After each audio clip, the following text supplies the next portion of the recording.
Assalamualaikum Fit. Waalaikumsalam. Masya Allah. Fit.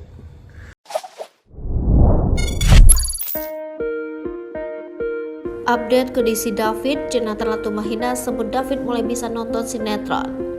Jonathan Latumahina membagikan kondisi terkini dari David, sang anak korban penganiayaan yang dilakukan Mario Dandi, anak ex pejabat pajak. Menurut Jonathan Latumahina, saat ini David perlahan mulai dapat beraktivitas seperti semula.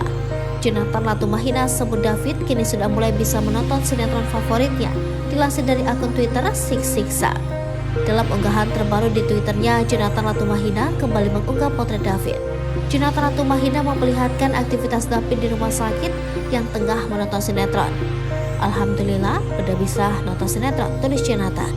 Sementara itu, sebelumnya diketahui jika Jonathan Latumahina mengungkapkan keinginan David setelah sembuh.